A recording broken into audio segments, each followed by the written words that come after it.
In 1955, what did Senator Russell see in the skies while he visited the USSR? Was it a UFO, a Soviet psyop, or a radically new Soviet aircraft? This is My Dark Path.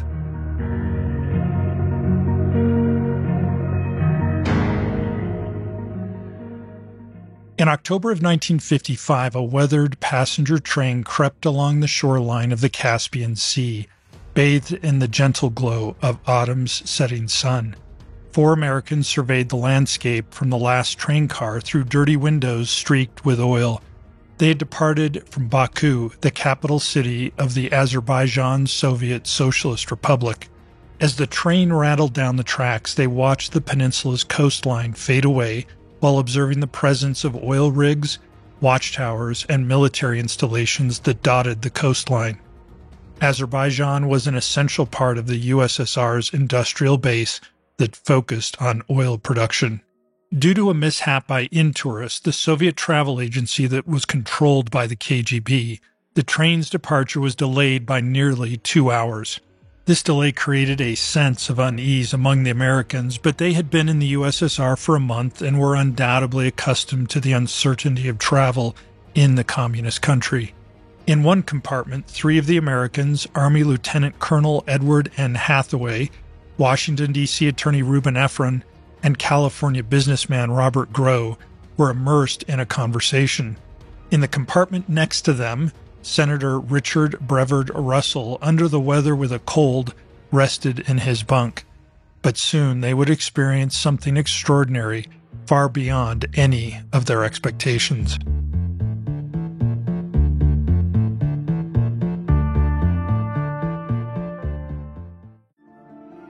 In the spring of 1955, Senator Russell, the Georgian Democrat, had decided to undertake a fact-finding mission of American military facilities across Europe.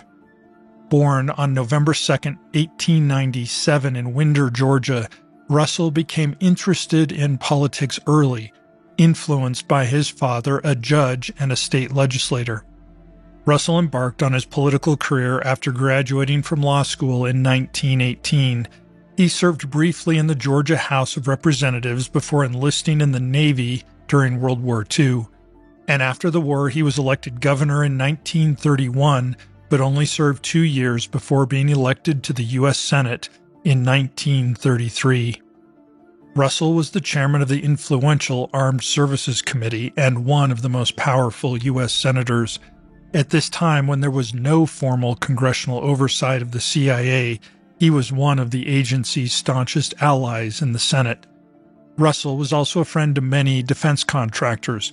Lockheed's operations in his home state of Georgia employed thousands. Lockheed also had top-secret projects like the development of the Air Force's aircraft nuclear propulsion program that was designed to power bombers with an unlimited range. Now, a trip like this to Europe wouldn't be Russell's first. He'd used his past tours of U.S. military bases to advocate for larger defense budgets. And while his visit to the USSR hadn't been made public, there was still press speculation that he'd tried to visit the country at the end of his European tour. His office had publicly denied the plan, but his staff had already applied for his Soviet visa earlier in the year. Russell's journey took him to the capitals of the UK, Spain, and France. And while the trip had been productive, Russell still felt a tinge of disappointment over the absence of his close friend in the Senate. The majority leader, Lyndon Johnson, and his wife, Lady Bird, had to cancel their accompanying plans due to Johnson's heart attack. In early September then, Russell flew to Germany to visit a future operational site of the new U-2 spy plane. Now, this wasn't a strictly military operation, as the CIA operated the U-2 program. Russell traveled to Finland to reach the USSR, where Reuben Efron, a Lithuanian immigrant and U.S. citizen, joined him. Efron would serve as Russell's interpreter for the trip. Now, in my first few readings of the history of this event, I had relegated Efron to be a secondary player, simply someone who would corroborate Russell's experience. However, there is much more about Efron's life that has come into view since 2023, making his part in the story much more intriguing. Reuben Efron was born in Lithuania on April 12, 1911, to parents Avram and Sora. His father died at the young age of 38 from pneumonia, and Reuben escaped Lithuania just before Nazi Germany started the mass murder of Jews in the country. Starting in July of 1941, Nazi mobile killing units entered the country and began massacring hundreds of thousands of men, women, and children. Unlike their use of gas chambers elsewhere in Europe, the Nazis had other methods of mass murder. In Lithuania, they commonly lined people up at the edges of pits before shooting them in the head, and the murdered people would fall into their mass graves. In many cases, the Nazis had actually forced them to dig their graves in advance. Now, Efron's mother and her two brothers did not escape the country. They were all murdered in Lithuania during the Holocaust. However, Efron got to Cuba and then immigrated to the U.S. in 1939 before being naturalized in 1943. So what had been uncovered about Reuben Efron recently? His name was just unveiled on May 11th, 2023, with the release of new secret information about the JFK assassination.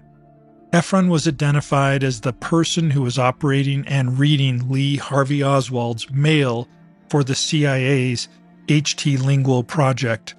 This person was the same Lee Harvey Oswald who the CIA maintained was a lone wolf and was of no interest to them before he assassinated JFK in Dallas. There's much more to this story to be discussed in an upcoming episode, but I simply share Efron's background here for the following reasons. He was not just an ordinary lawyer, but an employee of the CIA, whether or not he was paid directly or indirectly. This confirms the deep connection that Senator Russell had with the CIA. The CIA provided a trusted agent to accompany Russell on his trip to the Soviet Union, and the connection between JFK's assassination, Efron, and Russell goes even further, as Russell was a member of the Warren Commission that investigated JFK's assassination. Again, I only share this to point out that the connection among these men was not limited to the extraordinary events that I'll share here. With Stalin's death in 1953, there was a slight thaw in the Cold War between the U.S. and the Soviet Union, allowing for some increase in the number of Americans who could visit the communist country. Their trip was a unique opportunity for the CIA to gather intelligence. And on the surface, Efron's responsibilities were to document observations about the Soviet way of life and economic conditions and translate for Senator Russell. Colonel Hathaway would scrutinize defense-related aspects of their trip. So Russell, Efron, and Hathaway reached Leningrad on September 23rd and then took the train to Moscow. Once in the Soviet capital, they spent several days sightseeing, and there the group of Russell, Efron, and Hathaway crossed paths with another American, Robert R. Groh, an executive of the California utility Pacific Gas and Electric. He joined the group, but I don't believe this to be a random event either. In 1955, while he was still employed full-time, Groh was also deeply involved in international affairs, and at the time of his death in 1997 at age 82, he had made dozens of fact-finding trips abroad, meeting world leaders, had flown aboard aircraft carrying supplies during the Berlin airlift, and had interviewed 11 U.S. presidents. And his connections with the Soviet Union wouldn't end in 1955. He would be San Francisco's official escort for Soviet Premier Nikita Khrushchev's visit to the Bay Area in 1959. So I have to conclude that Groh wasn't simply wandering around the USSR without an itinerary like some college student on a backpacking trip. The CIA or DoD must have planned their meeting in advance. And after researching each of these men and their connections to the CIA, I now wonder about the purpose of their trip to the USSR. I strongly believe that they were not just passively collecting intelligence. Instead, they must have had specific targets for their intelligence gathering efforts. So this eclectic group of four took the train to Stalingrad and then flew to Baku, the renowned oil hub of Azerbaijan within the Soviet Union. And if the Americans carefully planned their trip and the participants, then the Soviets likewise would have been aware of their backgrounds and directed them to locations and events that they wanted them to see and experience. Their chaperone here in Baku would be a new in-tourist guide, half host and half intelligence officer. Every foreigner visiting the USSR was required to have one, and itineraries were carefully planned with the KGB. The person assigned to Russell's group was a woman with distinctive steel teeth, whom Russell humorously dubbed Snappin' Annie. There's no word about how Annie felt about this moniker or, more importantly, what she thought about her steel teeth. Annie escorted them to standard tourist attractions around Baku, yet the group's curiosity about the Caspian Sea's panoramic views persuaded her to take them to a memorial with a commanding view of the city and water. Armed with their photographic equipment, Senator Russell and Colonel Hathaway both had their 5mm cameras, and Groh had a 16mm movie camera and a Leica loaded with Kodachrome film. The group took as many photos as they could of the shore, despite Annie's objections. The group seemed to have a great deal of interest in the coastline. Groh thought he could see submarines in the Caspian Sea and took as many photos as he could.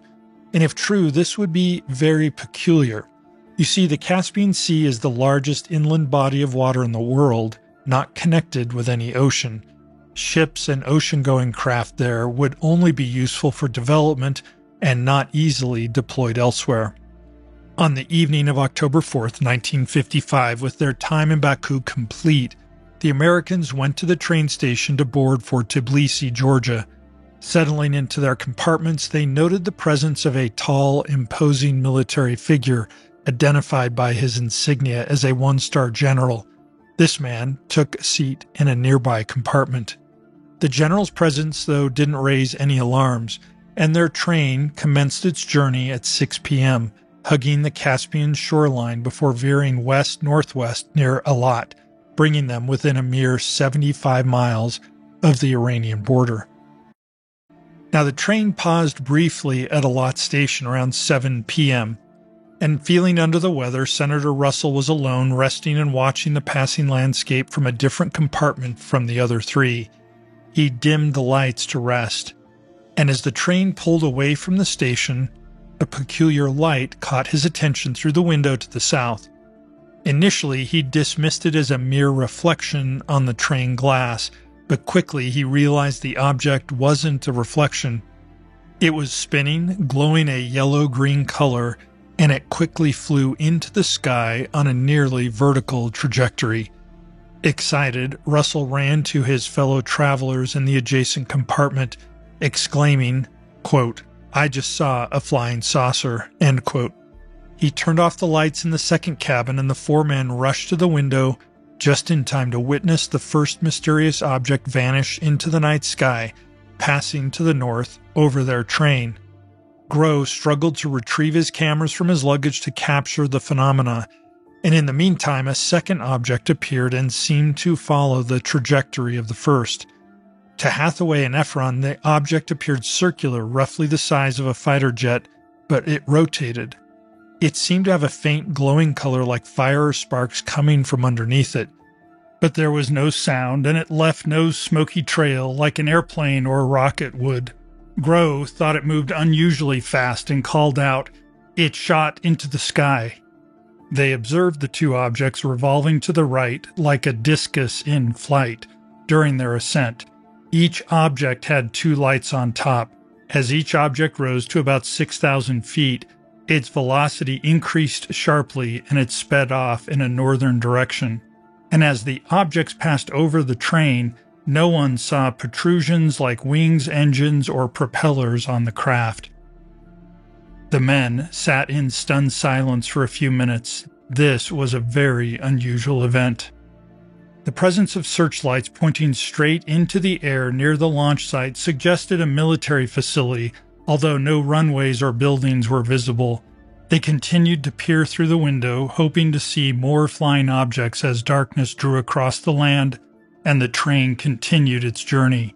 Soon, conductors entered the cabin and closed the blinds, indicating that the Americans were not permitted to sightsee during the rest of their train ride.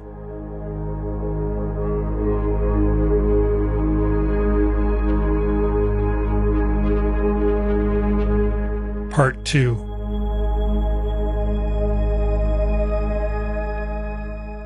The UFO sighting deeply impacted each of the four men as they continued their trip. Grow would be the first to share the events with U.S. officials. 2 days after arriving in Tbilisi, Grow bid farewell to Russell and returned to Moscow.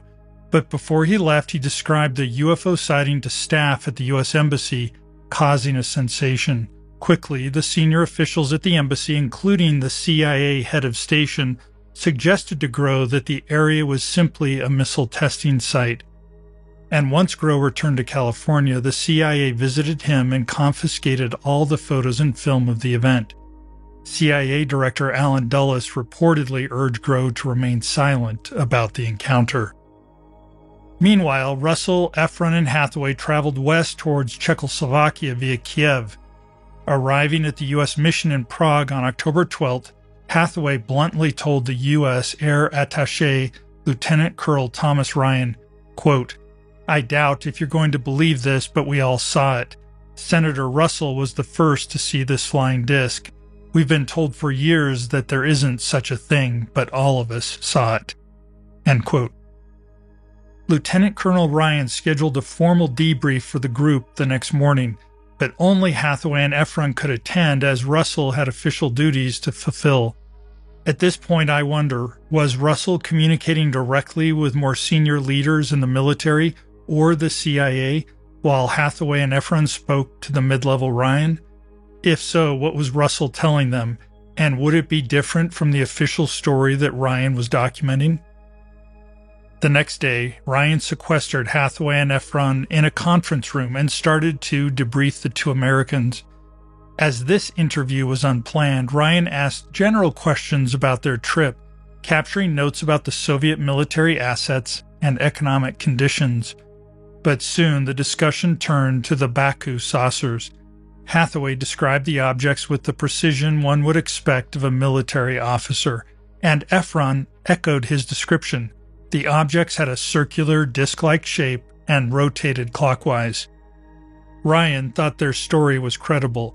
Based on the interview, he was responsible for writing an Air Information Report, a document that summarizes the intelligence he had just gathered.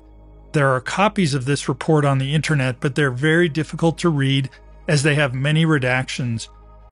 In summary, Ryan wrote that Hathaway and Efron, quote, remained convinced that these unconventional aircraft were flying saucers or flying discs, end quote. Ryan's debrief also captured another odd event that took place 2 days after the sighting. By itself, it was innocuous, but this encounter reinforced in Ryan's mind that the four Americans had witnessed something unusual. While aboard a train from Tbilisi to Sochi, the Americans met a drunk, middle-aged Russian gentleman. Upon learning their nationality, he introduced himself as Peter Ilyich Egorov. He told the Americans that he'd been to the USA in the 1930s when he piloted an airplane nonstop over the North Pole to Washington State. He also explained that he was a hero of the Soviet Union as well as an ace, having shot down 17 German planes during World War II. Ryan wrote that this was a, quote, most significant coincidence, taking into account the observations which were reported in the Atjadi region. It is difficult for me to believe that this experienced pilot in polar navigation would be retired and doing nothing but traveling around the Transcaucasus region. Ryan wrote the name Egorov and his claims in his report. Yet Ryan must have been aware of some unique long-distance flights in the 1930s. During this time, several Soviet aircraft made record-breaking flights to the United States, flying nonstop from Moscow, over the North Pole to the U.S., or what was called the Route of Stalin. On June 20th, 1937, 3 Soviet pilots landed their Tupolev AN-T-25 at Pearson Field in Vancouver, Washington, setting a world record for distance with 63 hours of flight. Mikhail Gromov led the second nonstop Soviet-U.S. polar flight of the 1930s and was commonly referred to as Yegorov. Gromov flew from Moscow to San Jacinto, California, alongside 2 other pilots, covering more than 6,300 miles and landing on July 14, 1937. So while Ryan captured the name Peter Ilyich Egorov, everyone thought it was actually Mikhail Yegorov Gromov, the pilot of the second nonstop flight to the USA. Mikhail Gromov had been deeply involved in high-profile Soviet aviation projects, many made for propaganda purposes, and he was accustomed to working with Americans. Following his record-breaking flight to California in 1937, Gromov and his crew were hosted by Eddie Rickenbacker, a World War I ace and Eastern Airlines general manager in New York City. And after World War II, Gromov flight tested the Tupolev Tu-70, a Soviet aircraft derived from the U.S. B-29 bomber. Gromov's experience in long-distance flights to the U.S. might have made him an ideal candidate to fly a top-secret mission over to the U.S. using a brand-new type of plane. So this encounter with Gromov struck Ryan as remarkably coincidental, coming so close to their observation of the UFOs near Baku. Ryan suspected that Gromov was somehow connected to the unique flying objects. The most obvious answer was that these aircraft were designed for extraordinarily long flights. Now remember, Senator Russell was a proponent of the nuclear-powered bombers that would have had virtually unlimited range, enabling them to stay on station just outside the Soviet borders. Could the Baku objects be a Soviet version of an aircraft that could strike the U.S.? The questions rattled Ryan and prompted him to communicate more urgently after he wrapped up the interviews. First, he sent an urgent top-secret cable to USAF headquarters. It specified that it needed to be read overnight, the recipients not waiting until the next day in the United States. Now, you can read the full cable on mydarkpath.com, but here's a version of it that I've only edited for simplicity. 3 reliable U.S. observers, Senator Richard Russell, Lieutenant Colonel Hathaway, Army, Mr. Ruben Efron, visited Prague 12 to 14 October, arriving direct from Kyiv, and reported following. On October 4, 55 at 1910 hours, 10 minutes by rail after departing Adjati in Transcaucasus region, 2 round and circular unconventional aircraft resembling flying discs or flying saucers were seen taking off almost vertically 1 minute apart. Disc aircraft ascended near dusk with outer surface revolving slowly to right and with 2 lights stationary on top near middle part. Sparks or flames seen coming from aircraft. No protrusions seen on aircraft which passed over observers' train. Both flying disc aircraft ascended relatively slowly to about 6,000 feet. Then speed increased sharply in horizontal flight, both on northerly heading. Flying attitude of disc remained same during ascent as in cruise, like a discus in flight. 2 operating searchlights pointing almost vertical seen near takeoff area, located about 1 to 2 miles south of railroad line. After sighting, Soviet trainmen became excited and lowered curtains and refused permission to look out windows. U.S. observers firmly believe these unconventional aircraft were genuine saucer or disc aircraft. Recommend complete debriefing of Russell Group upon return, and suggest commendation from DI for efforts.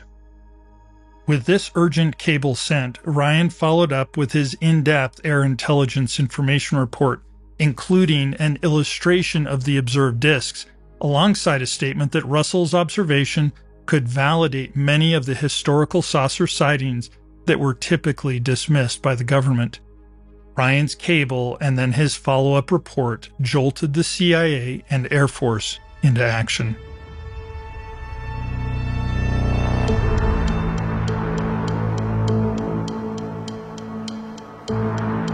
Part 3.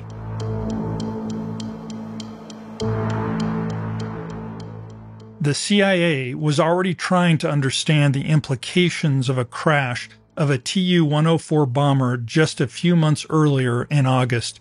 The advanced Tupolev bomber, an almost exact replica of the American B-29 Super Fortress, collided with a fighter jet during an air show. But now, had the Soviets invented a flying saucer?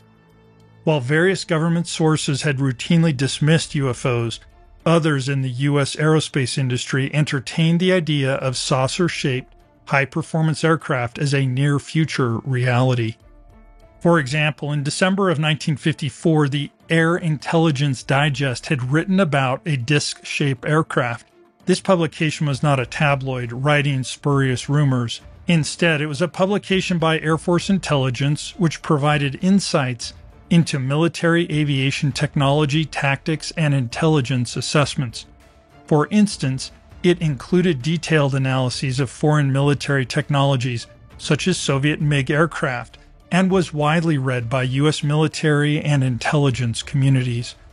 It also covered more esoteric topics, including unconventional aircraft and UFO phenomenon. In one instance, the digest included discussions about German experimental aircraft from World War II and their potential use by the Soviets. When the Air Intelligence Digest wrote about disc-shaped aircraft, it reflected the topic's credibility with the Air Force and American military leadership. For example, the December article described the performance characteristics of a UFO-like aircraft as one that, quote, is expected to take off, land vertically, and be able to hover. It may cruise at 1,500 knots and have a range of 15,000 nautical miles, end quote. You can see a copy of this report, now declassified, on mydarkpath.com. The article posed a strategic question to its Air Force readers. Quote, what are the Soviets doing in the disc aircraft field? If the United States accepts the possibility of success of circular-shaped aircraft, then it must also conclude that the Soviet Union is capable of developing such aircraft. If readers assume at the end of the possibility scale that the USSR is several years ahead right now, these questions must occur to them. Would the United States air defense system be able to detect, identify, intercept, and destroy a bomber or reconnaissance aircraft moving at 1,500 knot clip at an altitude of 65,000 feet? What would the capability of the Strategic Air Command with present-day aircraft to penetrate the Soviet Union on bombing missions if the Soviets defended themselves with disc-type interceptor aircraft with the above performance? Therefore, when Ryan's cable and report arrived, the Air Force and CIA were already anxiously thinking about these questions.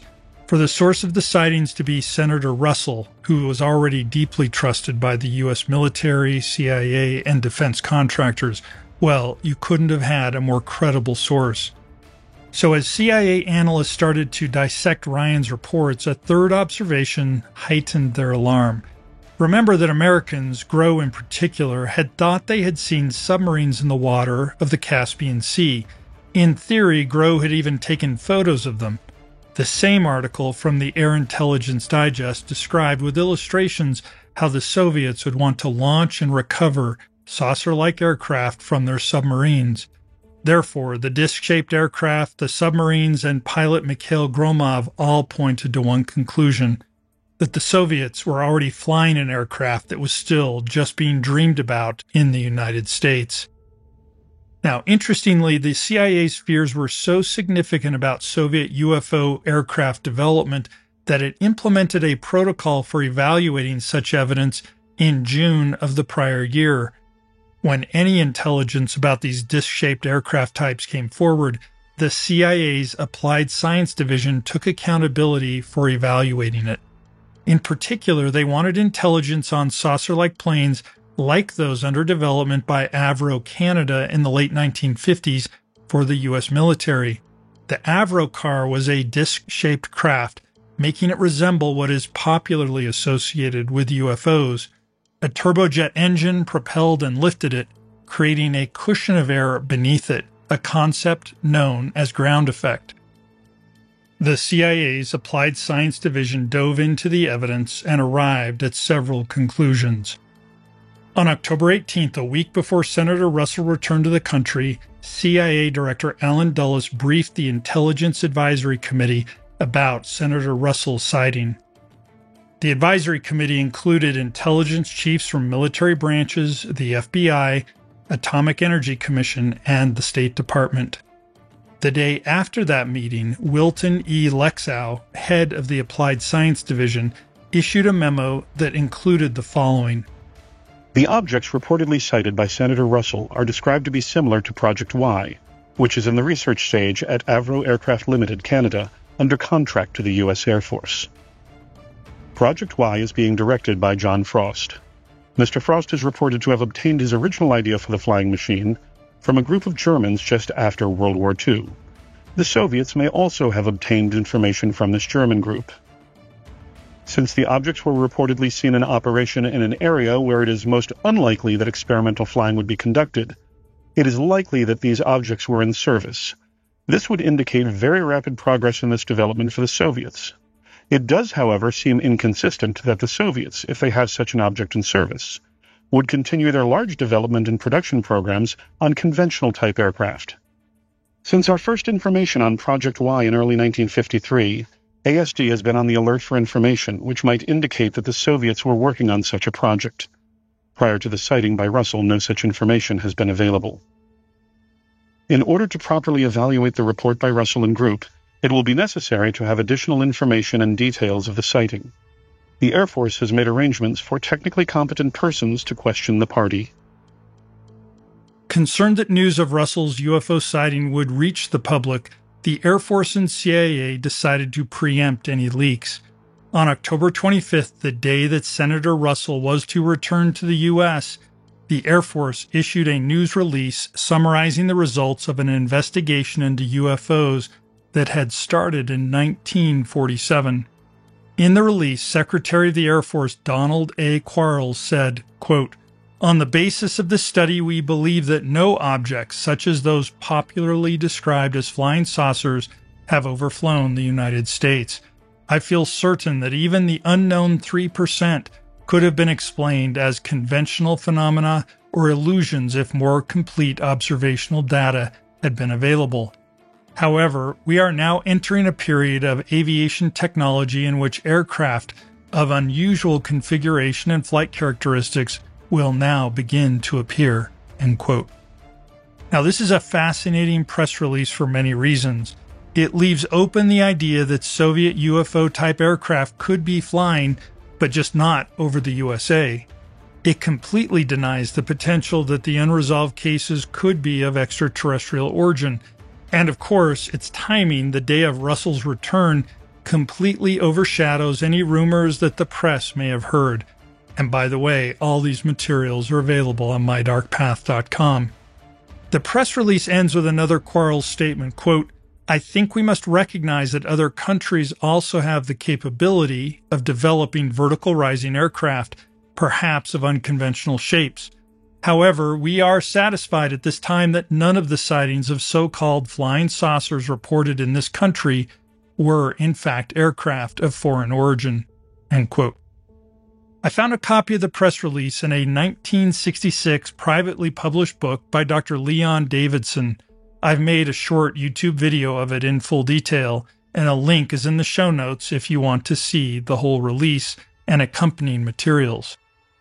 Now, along with the release, the Air Force provided journalists copies of Project Blue Book Special Report 14 and an illustration depicting the MX-1794 Silver Bug saucer. The release also announced the development of a novel jet-powered VTOL, or vertical takeoff and landing aircraft, in this case the Ryan X-13 Vertijet. This unique delta-wing tail-sitter had been under development for some time. Its inaugural flight in a horizontal takeoff configuration was planned for December 10th. So this diversionary message from this quickly planned but meticulously worded press release filled the newspapers, radio waves, and the newly popular medium of TV. With the public relations work started, the CIA was still anxious to interview Russell.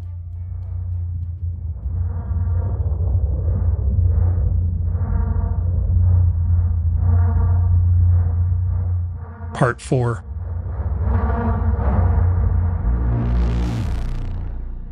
Pete Scoville, the Assistant Director for Scientific Intelligence at the CIA, arranged to debrief Russell in person. Scoville was a longtime nuclear arms control activist in both government and private life, and after leaving the CIA in 1963, he became an arms control advocate, working on nuclear test bans and non-proliferation treaties. So it's interesting that he was the person to interview Russell. I tried to find his opinions about the USSR, but to no avail. In general, I'll assume that he would have been an advocate for tamping down on any idea that the Soviet Union was a threat. Still, Scoville must have known that Russell was an ally of the agency and would need to debrief him respectfully. Scoville also had a very negative view of the value of human intelligence, which likely colored his opinions about Russell's observations. Having read the written reports submitted by Lieutenant Colonel Ryan, Scoville went into the interview with two hypotheses. The first was that Ryan's written report had inflated key facts. His second hypothesis was that Russell had been a victim of Soviet misinformation, either to convince the American group that a launch site existed between Baku and the Iranian border, or to make them think that they had actually seen a Soviet saucer. And so started Scoville's interview with Russell. We have no records from either party about their discussion, but we do have Scoville's analysis that he shared with Allen Dulles. The testimony of Senator Russell's party does not, in my opinion, support the theory that the Russians have developed saucer-like or unconventional aircraft. It's quite possible that the objects seen were exhausts of normal jet aircraft in a steep climb.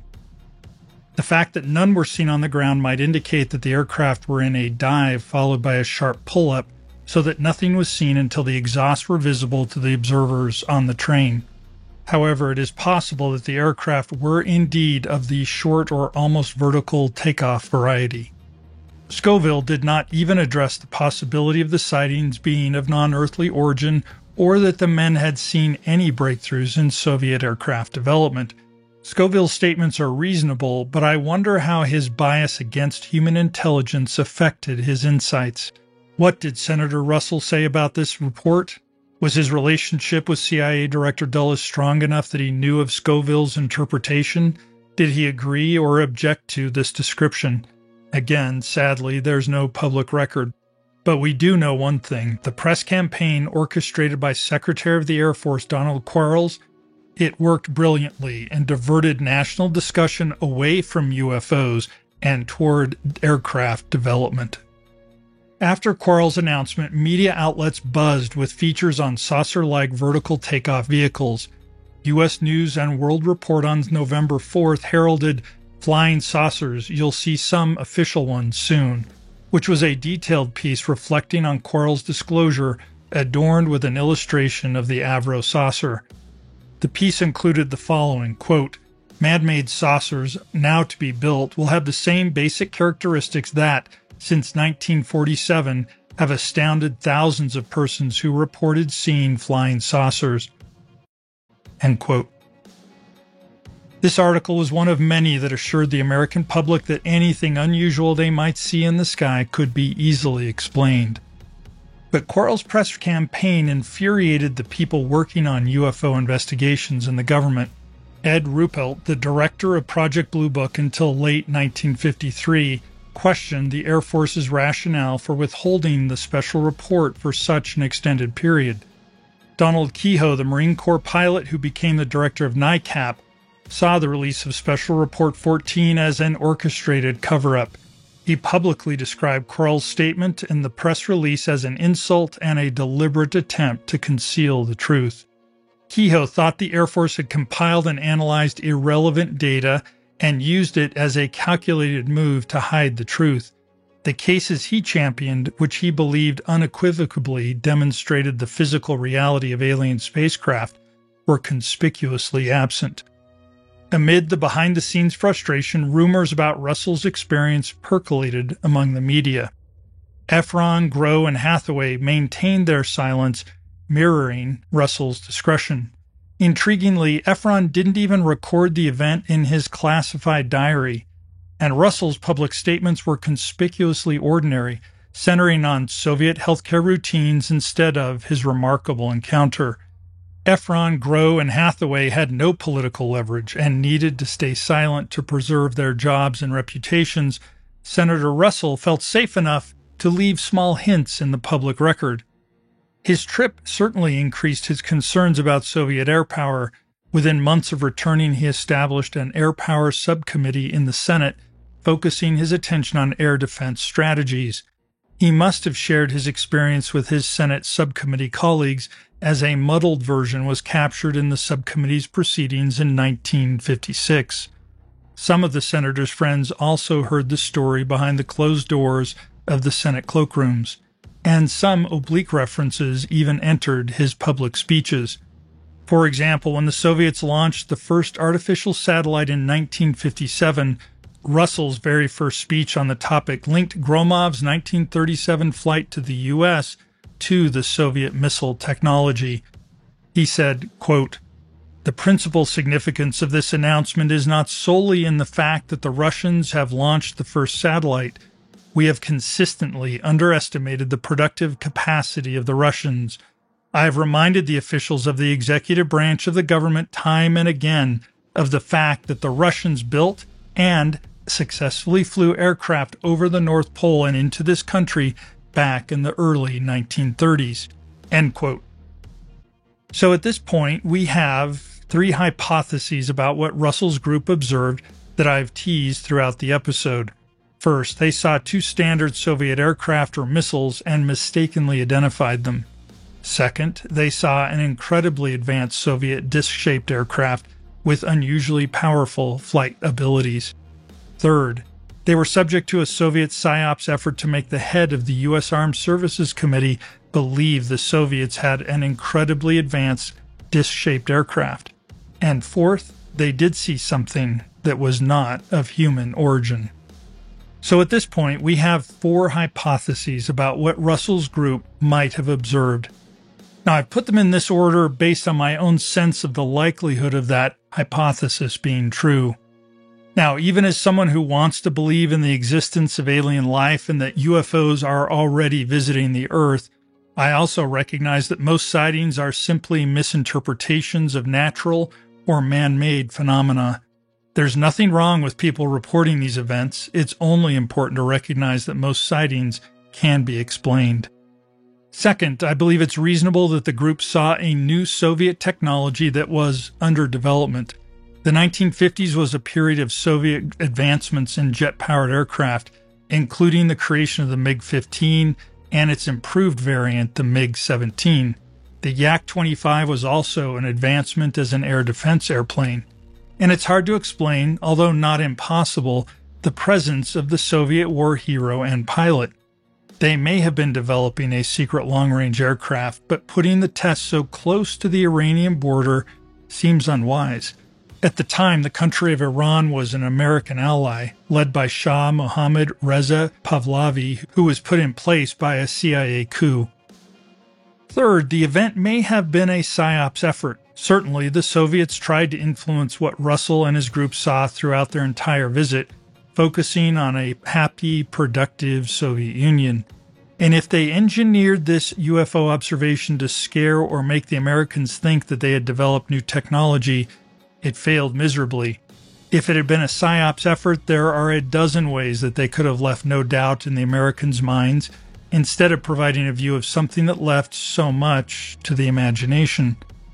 And well, the fourth hypothesis, well, we all want to believe. And for me, the unique nature of the spinning disc-shaped aircraft observed by four people is difficult to explain any other way. But before we leave this episode, I want to share one last dimension of this story that shows how easily fact and fiction about UFOs can become hopelessly intertwined.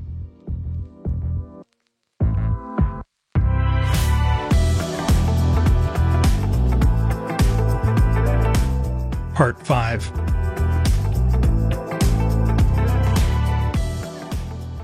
In 1952, a prominent Hollywood producer, Clarence Green, witnessed a peculiar object maneuvering in the sky. It captured his attention and curiosity. Green reported his UFO sighting, reaching out to Albert M. Chopp, a public information officer with the U.S. Air Force who worked for Project Blue Book and addressed UFO inquiries from the media and the public. As they talked about UFOs, Chopp told Green that UFOs had been caught on film, and Green, excited, obtained copies of the footage and decided to make a film about UFOs. To prepare, Green started to analyze the UFO films meticulously. planning to feature them prominently in his movie. He wanted his movie to tell a compelling story and provide equally compelling visual evidence. The film was released on May 9th, 1956, and it started with the following statement, quote, "Many times in the history of our civilization, the introduction of a new thought has brought skepticism, even ridicule. Despite this, there always has remained the duty and inalienable right to tell the people the truth. The motion picture you are about to see is true. It is not fiction. Much of the information in it has never been told. You will see it here for the first time." End quote. The movie follows a semi-fictionalized protagonist named Albert Chopp, who starts the story as a skeptic, but eventually comes to believe that some UFOs are, in fact, alien in origin. The movie is called Unidentified Flying Objects, the true story of flying saucers. It was written as a semi-documentary with real UFO cases shared, but most of the characters were played by actors. And so who played Albert M. Chopp? Thomas Towers would play the role in his first and last showing in the movies. You see, Towers was the aviation editor for the Los Angeles Examiner newspaper. Towers had loved aviation from an early age and joined the U.S. Army Air Corps, the precursor to the U.S. Air Force, in 1942, becoming a captain in the Army Air Corps intelligence branch. Guided by his interest in UFOs, he had met Albert M. Chopp, the press spokesman for Project Blue Book. And as I mentioned, Thomas was not an actor, but his familiarity with the UFO topic and his real-world job as a journalist made him perfect to play the role of Albert Chopp. And just as the shooting for the film had wrapped up, Towers caught wind of Senator Russell's Baku incident from a source. So Tower, eager for a scoop, reached out to the senator, and his first inquiry went unacknowledged. But undeterred, Towers sent a second letter. Now, I can't find evidence that Senator Russell ever saw or commented publicly on the movie that featured Thomas Towers. But either way, Senator Russell responded to the second letter, and perhaps as expected of an insider, he replied with a vague and non-committal response. Quote, "Permit me to acknowledge your letters relative to reports that have come to you regarding aerial objects seen in Europe last year. I received your letter, but I have discussed this matter with the affected agencies of the government." End quote. And so we leave this episode educated about the sighting of the two UFOs near Baku in 1955. But we also leave with Senator Russell's final words to Tower in that letter, which is very much symbolic of our search for truth. Russell wrote that the government is, quote, "of the opinion that it is not wise to publicize this matter at this time. I regret very much that I am unable to be of assistance to you." End quote. So whatever the four men saw, whatever the truth of what they experienced has passed with them, even as they pass from this mortal life.